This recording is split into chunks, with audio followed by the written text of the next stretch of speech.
한무속인에게 찾아온 가족이 있었습니다. 그들의 이야기는 우리가 흔히 알고 있는 죽음과 이별에 대한 인식을 완전히 바꿔놓을 만큼 충격적이었습니다. 서로를 세상 그 누구보다 사랑했던 자매가 있었습니다. 언니 수진과 동생 혜영, 단 2살 차이의 이 자매는 마치 한 몸처럼 살아왔습니다. 하지만 언니의 극단적 선택 이후 이상한 일들이 벌어지기 시작했습니다. 죽은 언니가 꿈에 나타나 동생을 부르기 시작한 것입니다. 처음에는 단순한 그리움이라 생각했지만 점점 더 생생해지는 꿈과 함께 가자는 언니의 목소리는 혜영을 현실에서 멀어지게 만들었습니다. 과연 이것은 단순한 망상일까요? 아니면 정말로 죽은 자가산자를 부르는 것일까요? 오늘 들려드릴 이야기는 단순한 괴담이나 꾸며낸 이야기가 아닙니다. 실제로 한 무속인이 직접 상담을 받았던 실화를 바탕으로 한 것입니다. 이 이야기의 핵심은 죽은 가족이 살아있는 가족을 부르는 현상, 즉 사별 후 극심한 상실감과 우울이 어떻게 또 다른 비극으로 이어질 수 있는가 하는 것입니다. 무속적 관점과 현대의학적 관점이 동시에 제시되지만 무엇보다 중요한 것은 산 사람의 생명을 지키는 것의 소중함입니다. 이야기의 주인공은 서울에 거주하는 두 자매입니다. 동생 혜영은 26살로 밝고 낙천적인 성격의 소유자였습니다. 평소 언니를 챙기고 보호하는 역할을 자처했던 혜영은 누구보다 따뜻한 마음을 가진 사람이었습니다. 반면 언니 수지는 혜영보다 2살 위로 내성적이고 예민하며 감수성이 풍부한 성격이었습니다. 문학을 전공했던 수지는 감정 기복이 크고 상처를 잘 받는 성향이었지만 그만큼 깊이 있는 사고를 하는 사람이었습니다. 이 자매의 관계는 일반적인 자매 관계를 뛰어넘는 특별함이 있었습니다. 나이 차이가 겨우 2살이었던 탓에 자매이면서도 가장 친한 친구 같은 사이였습니다. 둘 사이에는 비밀이 없었고 모든 것을 공유하며 살아왔습니다. 대학에 진학한 후에도 함께 거주하며 끈끈한 유대 관계를 유지했던 것은 이들의 각별한 사이를 보여주는 증거였습니다. 하지만 이렇게 깊은 사랑과 의존은 때로 예상치 못한 결과를 가져오기도 합니다. 수진의 변화는 대학교 3학년 무렵부터 시작되었습니다. 처음에는 단순한 학업 스트레스나 일시적인 감정 기복으로 여겨졌지만 시간이 지날수록 상황은 심각해져 갔습니다. 평소 예민하긴 했지만 문학에 대한 열정으로 가득했던 수진이 점점 생기를 잃어가기 시작한 것입니다. 초기 증상들은 미묘하게 나타났습니다. 밤마다 잠을 이루지 못하는 불면증이 시작되었고 평소 좋아하던 음식들도 입에 대지 않게 되었습니다. 아침에 일어나는 것조차 힘들어하며 하루 종일 무기력한 상태로 지내는 일이 잦아졌습니다. 혜영은 언니의 변화를 가장 먼저 알아차렸습니다. 늘 함께 웃고 이야기를 나누던 언니가 점점 말수가 줄어들고 방 안에 홀로 있는 시간이 늘어나는 것을 보며 깊은 걱정에 빠졌습니다. 가족들은 수진을 병원에 데려갔고 의사는 중증 우울증이라는 진단을 내렸습니다. 약물 치료와 함께 정기적인 상담 치료가 병행되었습니다. 처음 몇 달간은 치료 효과가 나타나는 것처럼 보였습니다. 수진이 조금씩 웃음을 되찾고 가족들과 대화도 늘어났습니다. 혜영은 언니가 회복되고 있다는 희망에 부풀어 있었습니다. 하지만 이런 호전은 오래가지 못했습니다. 갑작스럽게 수진의 상태가 다시 악화되기 시작한 것입니다. 이번에는 이전보다 훨씬 심각했습니다. 단순한 우울감을 넘어서 자해 행동까지 나타나기 시작했습니다. 어느 날 혜영이 언니 방에 들어가 보니 수진의 팔에 상처가 있는 것을 발견했습니다. 충격에 빠진 가족들은 즉시 24시간 감시 체제에 들어갔습니다. 혜영은 그때부터 자신의 모든 것을 포기했습니다. 대학교를 휴학하고 언니 간병에만 전념했습니다. 친구들과의 만남도 자신의 취미도 모든 일상을 뒤로한 채 오직 언니만을 돌봤습니다. 밤에도 언니 곁을 지키며 혹시라도 무슨 일이 일어날까봐 한시도 눈을 뗄 수 없었습니다. 혜영은 언니를 살릴 수 있는 것은 오직 자신뿐이라고 믿었습니다. 그런 혜영의 헌신적인 노력에도 불구하고 비극은 일어나고 말았습니다. 따뜻한 봄날 아침이었습니다. 혜영이 잠깐 졸음에 빠진 사이 수진이 사라진 것입니다. 평소보다 조용했던 언니가 이상하긴 했지만 설마 이런 일이 일어날 줄은 꿈에도 생각지 못했습니다. 가족들은 미친 듯이 수진을 찾아다녔습니다. 경찰에 신고하고 지인들에게 연락하며 온 동네를 뒤졌습니다. 몇 시간의 수색 끝에 수진은 집 근처 강변에서 발견되었습니다. 이미 차가워진 채로 말입니다. 현장에서 발견된 유서에는 더 이상 견딜 수 없다는 절망적인 심경과 함께 가족들에게 미안하다는 말이 적혀 있었습니다. 특히 혜영에게는 그동안 정말 고마웠다. 나 때문에 내 인생을 망치게 해서 미안하다라는 마지막 인사가 남겨져 있었습니다. 가족들은 말로 표현할 수 없는 충격과 슬픔에 빠져들었습니다. 하지만 그 중에서도 혜영이 받은 상처는 달랐습니다. 단순한 슬픔을 넘어서 강렬한 죄책감이 혜영을 짓눌렀습니다. 자신이 더 잘 돌봤더라면, 자신이 그날 밤 잠들지 않았더라면, 자신이 언니의 마음을 더 헤아렸더라면 이런 일은 일어나지 않았을 것이라는 자기 비난에 시달렸습니다. 언니를 지키겠다던 자신의 다짐이 무너져 내리며 혜영의 마음도 함께 무너져 갔습니다. 수진의 장례식이 끝난 후 혜영은 완전히 다른 사람이 되어버렸습니다. 평소 밝고 활발했던 혜영의 모습은 찾아볼 수 없었고 마치 영혼이 빠진 것처럼 넋이 나간 상태로 지내기 시작했습니다. 가족들과 대화를 나누는 일은 거의 없어졌고 간혹 입을 열더라도 단답형의 대답만 내뱉을 뿐이었습니다. 누가 무엇을 말해도 무표정한 얼굴로 멍하니 바라보기만 할 뿐 제대로 된 반응을 보이지 않았습니다. 가장 심각한 것은 혜영이 언니의 방에 틀어박혀 나오려 하지 않는다는 것이었습니다. 언니가 사용하던 침대에 누워 천장을 바라보며 하루 종일 시간을 보냈습니다. 언니의 옷을 만지고 언니가 읽던 책들을 뒤적이며 언니의 흔적이 남아있는 모든 것들을 붙잡고 있었습니다.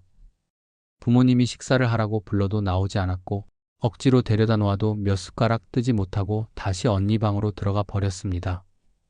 밤에도 제대로 잠을 이루지 못했습니다. 잠들었다가도 중간중간 깨어나서 울거나 아예 새벽까지 뒤척이며 잠들지 못하는 날들이 계속되었습니다. 부모님은 혜영의 상태를 보며 깊은 걱정에 빠졌지만 아직까지는 언니를 잃은 충격 때문이라고 생각했습니다. 시간이 지나면 조금씩 나아질 것이라는 희망을 품고 있었습니다. 하지만 상황은 예상과 다른 방향으로 흘러갔습니다. 혜영이 죽은 언니 수진을 꿈에서 보기 시작한 것입니다. 처음에는 단순한 그리움의 표현이라고 여겨졌습니다. 사랑하는 사람을 잃은 후 꿈에서 만나는 것은 자연스러운 일이었기 때문입니다. 혜영도 처음에는 언니를 다시 볼 수 있다는 것에 위안을 느꼈습니다. 꿈속에서라도 언니와 함께 있을 수 있다는 것이 유일한 행복이었습니다. 그런데 시간이 지날수록 이 꿈들은 이상한 양상을 보이기 시작했습니다. 꿈이 지나치게 생생해진 것입니다. 마치 실제로 언니가 눈앞에 서 있는 것처럼 선명했고 언니의 목소리도 냄새도 심지어 체온까지 느낄 수 있었습니다. 혜영은 꿈인지 현실인지 구분하기 어려울 정도였습니다. 꿈에서 깨어날 때마다 언니가 정말로 살아 돌아온 것은 아닌지 확인하기 위해 주위를 둘러보곤 했습니다.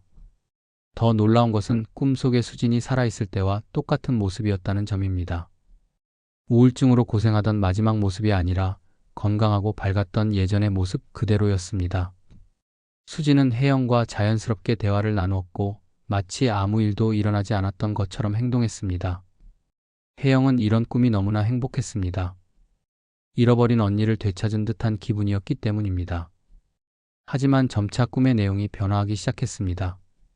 수진은 혜영의 손을 잡고 어딘가로 데려가려고 했습니다. 처음에는 단순히 함께 산책을 하자는 정도로 여겨졌지만 갈수록 그 의미가 명확해졌습니다. 수진은 혜영에게 말했습니다. 이 세상은 너무 힘들다. 여기서는 아프고 슬픈 일만 계속 일어난다. 그러면서 다른 곳으로 가면 그런 고통이 없다고 설명했습니다. 저기에 가면 아프지도 않고 슬프지도 않아. 우리가 함께 있을 수 있고 누구도 우리를 떨어뜨릴 수 없어. 수진의 목소리는 달콤하면서도 확신에 차 있었습니다. 함께 가자. 거기서 우리는 영원히 행복할 수 있어. 이런 말들이 반복될 때마다 혜영의 마음은 흔들렸습니다. 처음에는 공포를 느꼈습니다. 죽은 사람이 자신을 부르고 있다는 것이 무섭기도 했고 언니의 말이 무엇을 의미하는지 알 수 있었기 때문입니다. 하지만 동시에 강한 위안을 느끼기도 했습니다. 언니와 다시 함께 할 수 있다는 생각, 이 고통스러운 현실에서 벗어날 수 있다는 생각이 점점 더 매력적으로 다가왔습니다. 현실에서의 혜영은 점점 더 무기력해졌습니다. 꿈속에서 언니와 함께 있는 시간이 유일한 행복이었고 깨어있는 시간은 그저 견디기만 하면 되는 시간이 되어버렸습니다. 현실에 대한 의욕을 완전히 상실한 채 오직 잠들기만을 기다리는 나날이 계속되었습니다. 사회적으로도 완전히 고립되어 친구들의 연락도 받지 않고 바깥 세상과의 접촉을 모두 차단했습니다. 혜영의 변화를 지켜보던 부모님은 뒤늦게나마 심각성을 깨닫기 시작했습니다. 딸이 단순히 언니를 그리워하는 정도를 넘어서 뭔가 이상한 상태에 빠져 있다는 것을 느꼈습니다. 특히 혜영이 꿈 이야기를 자주 하고 마치 언니가 정말로 살아있는 것처럼 말하는 모습을 보며 깊은 우려를 품게 되었습니다. 부모님은 혜영을 정신과 병원에 데려가려고 시도했습니다. 혜영아, 우리 한번 병원에 가보자. 언니 일로 너무 힘들었잖니? 전문가의 도움을 받으면 조금이라도 나아질 수 있을 거야. 하지만 혜영의 반응은 예상과 달랐습니다. 저는 괜찮아요. 아무 문제 없어요. 혜영은 단호하게 거부했습니다. 그냥 언니가 보고 싶을 뿐이에요. 언니 꿈을 꾸는 게 잘못된 건가요? 혜영의 말에는 논리가 있었습니다. 사랑하는 사람을 잃은 후 그 사람을 그리워하고 꿈에서 만나는 것은 자연스러운 일이었기 때문입니다. 부모님도 혜영의 말을 완전히 무시할 수는 없었습니다. 혹시 자신들이 너무 예민하게 반응하는 것은 아닌지, 시간이 지나면 자연스럽게 회복될 수 있는 것은 아닌지 하는 의구심이 들었습니다. 주변 친구들과 지인들도 혜영의 상태를 걱정했지만 섣불리 개입하기 어려운 상황이었습니다. 언니를 잃은 상실감이 얼마나 클지는 경험해보지 못한 사람들은 알 수 없었고 어떤 말로 위로해야 할지도 막막했습니다. 대부분의 사람들은 시간이 약이다. 혜영이는 강한 아이니까 이겨낼 것이다라는 식의 막연한 기대를 품으며 상황을 지켜볼 뿐이었습니다. 하지만 혜영의 상태는 호전되지 않았습니다. 오히려 시간이 지날수록 더욱 심각해져 갔습니다. 그리고 어느 날 혜영이 부모님에게 충격적인 말을 했습니다. 언니가 나를 데리러 온다고 했어요. 혜영의 목소리는 평상시보다 훨씬 차분했고 마치 확신에 찬 듯했습니다. 곧 언니와 함께 갈 거예요. 부모님은 이 말을 들은 순간 온몸에 전율이 흘렀습니다. 이것은 더 이상 단순한 그리움이나 자연스러운 애도 과정이 아니었습니다. 명백히 위험한 상황이었습니다. 부모님은 즉시 정신과 의사와 상담을 예약했고 혜영을 설득하기 위해 모든 노력을 기울였습니다. 혜영아, 그건 꿈이야. 언니는 이미 우리 곁을 떠났잖니? 제발 정신 차려. 하지만 혜영은 부모님의 말을 망상이라고 치부했습니다. 저는 정신이 멀쩡해요. 언니가 정말로 나를 부르고 있어요. 여러분이 이해하지 못할 뿐이에요. 혜영의 눈빛은 이상하게 평온했고 마치 무언가를 확신하고 있는 것 같았습니다. 이런 혜영의 모습은 부모님을 더욱 불안하게 만들었습니다. 부모님은 급하게 입원 절차를 밟으려 했지만 이미 때는 늦었습니다. 병원 예약을 잡고 혜영을 설득하는 사이 며칠의 시간이 흘렀고 그 짧은 시간이 모든 것을 바꿔놓았습니다. 어느 이른 아침이었습니다. 부모님이 잠에서 깨어보니 혜영의 방이 조용했습니다.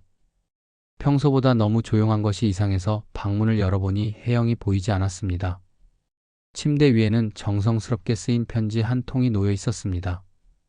엄마, 아빠, 그동안 정말 고마웠습니다. 언니가 저를 데리러 왔습니다. 이제 저희는 아프지도 슬프지도 않은 행복한 곳으로 갑니다. 걱정하지 마세요. 저희는 영원히 함께 있을 수 있게 되었습니다.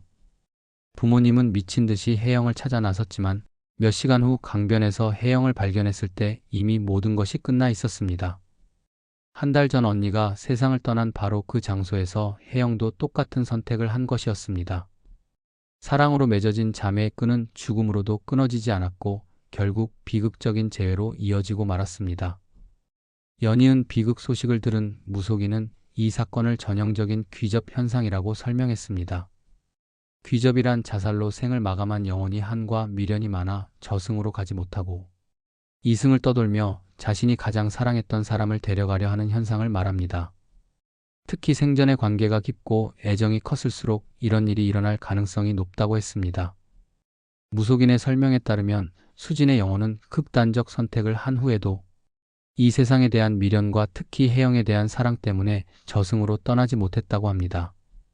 죽음 이후에도 계속된 외로움과 그리움이 살아있는 혜영을 자신의 세계로 끌어들이려는 강한 충동으로 나타났다는 것입니다. 함께 가자는 말과 꿈속에서의 지속적인 접촉은 모두 이런 귀접 현상의 전형적인 특징이라고 했습니다. 이런 현상은 죽은 사람의 의도적인 악의가 아니라 사후에도 이어지는 강한 애착과 외로움 때문에 일어나는 것이라고 무속인은 설명했습니다. 수진 역시 혜영을 해치려는 것이 아니라 자신이 느끼는 고독함을 함께 나누고 싶어 했을 뿐이라는 것입니다. 하지만 그 결과는 돌이킬 수 없는 비극으로 이어졌습니다. 무속인은 이런 상황을 막기 위해서는 천도제나 굿을 통해 죽은 영혼을 달래고 저승으로 보내야 한다고 말했습니다. 영혼이 이승에 머물러 있는 이유를 해결해주고 안심하고 떠날 수 있도록 도와야 한다는 것입니다. 그렇지 않으면 이런 비극이 또 다른 가족들에게도 반복될 수 있다고 경고했습니다. 하지만 혜영과 수진의 가족들은 이런 무속적 해석을 받아들이기 어려워했습니다. 현대 사회에서 교육받고 자란 그들에게 귀접이나 영혼의 개입 같은 설명은 비과학적이고 미신적인 것으로 여겨졌습니다. 특히 두 딸을 모두 잃은 상황에서 그들이 원하는 것은 신비로운 해석이 아니라 명확하고 합리적인 설명이었습니다. 가족들은 혜영의 죽음을 언니 상실로 인한 극심한 우울증과 심리적 충격의 결과로 받아들였습니다. 사랑하는 언니를 잃은 후 겪은 죄책감과 절망감이 정신적 붕괴를 가져왔고 그 결과 현실과 환상을 구분하지 못하는 상태에 이르렀다고 생각했습니다. 꿈에서 언니를 만나는 것도 함께 가자는 말을 듣는 것도 모두 극도의 스트레스가 만들어낸 환각과 망상이라고 해석했습니다. 그들에게는 이것이 더 받아들이기 쉬운 설명이었습니다. 적어도 의학적이고 과학적인 근거가 있는 설명이었기 때문입니다. 만약 그때 적절한 정신과 치료를 받았더라면 전문가의 도움으로 혜영을 구할 수 있었을 것이라는 아쉬움만 남을 뿐이었습니다. 현대의학과 심리학의 관점에서 바라보면 이 사건은 사별 후 복합 애도 장애의 전형적인 사례로 해석됩니다. 혜영이 겪은 증상들은 중증 우울증과 함께 나타나는 환각과 망상으로 설명할 수 있습니다. 특히 가까운 가족을 잃은 후 나타나는 심리적 충격은 때로 현실 인식 능력을 심각하게 손상시킬 수 있습니다. 사별 후 복합 애도는 일반적인 애도 과정을 넘어서는 병리적 상태를 말합니다. 죽은 사람에 대한 지속적인 그리움이 일상생활을 불가능하게 만들고 현실 도피나 자해 충동으로 이어질 수 있습니다. 혜영의 경우 언니와의 극도로 밀접한 관계가 오히려 회복을 더욱 어렵게 만들었습니다. 자신의 정체성 대부분이 언니와의 관계에 의존하고 있었기 때문에 언니의 죽음은 자아 붕괴로 이어졌습니다. 전문가들은 만약 혜영이 초기에 적절한 정신과 치료를 받았다면 다른 결과가 가능했을 것이라고 분석합니다. 항우울제 치료와 집중적인 상담을 통해 현실 감각을 회복하고 건강한 애도 과정을 거칠 수 있었을 것입니다. 하지만 주변의 인식 부족과 혜영 본인의 치료 거부가 비극을 막지 못했습니다. 하지만 이 이야기가 전하는 핵심 메시지는 원인이 무엇이든 상관없이 살아있는 사람의 생명을 지키는 것이 가장 중요하다는 점입니다. 무속적 해석이든 의학적 해석이든 그것보다 우선되어야 할 것은 위험에 처한 사람을 구하는 것입니다. 특히 주목해야 할 것은 혜영이 보인 위험 신호들입니다. 반복되는 꿈, 죽은 사람과의 대화, 함께 간다거나 데리러 온다는 말들은 절대 가볍게 넘겨서는 안 되는 경고 신호였습니다. 이런 말들을 단순한 그리움의 표현으로 치부하거나 시간이 해결해 줄 것이라는 막연한 기대를 품는 것은 위험합니다. 또한 슬픔을 혼자 감당하게 두면 비극은 연쇄적으로 발생할 수 있다는 점도 중요한 교훈입니다.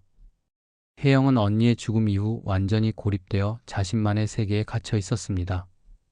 주변 사람들의 관심과 개입이 있었다면, 그리고 그 개입이 더 적극적이고 지속적이었다면 결과는 달랐을 수도 있습니다.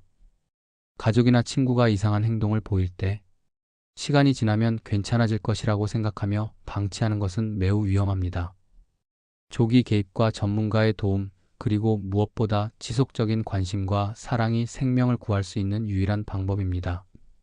수진과 혜영 자매의 이야기는 상실과 우울, 그리고 고립이 얼마나 파괴적인 결과를 낳을 수 있는지를 적나라하게 보여주는 사례입니다. 두 자매가 서로를 향한 깊은 사랑은 아름다웠지만 그 사랑이 죽음 앞에서 올바른 방향으로 발휘되지 못했을 때 비극으로 변질되었습니다. 죽은 사람에 대한 그리움은 인간의 자연스러운 감정입니다. 하지만 그 그리움이 산 사람의 삶을 삼켜서는 안 됩니다. 죽은 사람이 진정으로 바라는 것은 살아있는 사람이 행복하게 살아가는 것이기 때문입니다. 이런 비극이 더 이상 반복되지 않기 위해서는 우리 모두의 관심과 노력이 필요합니다. 주변의 작은 변화라도 놓치지 않는 세심함, 전문적인 도움을 받는 것에 대한 편견 없는 인식, 그리고 무엇보다 생명의 소중함에 대한 확고한 믿음이 또 다른 혜영이들을 구할 수 있을 것입니다. 오늘은 여기까지입니다. 시청해주셔서 감사합니다. 구독, 좋아요, 알림 설정은 큰 힘이 됩니다.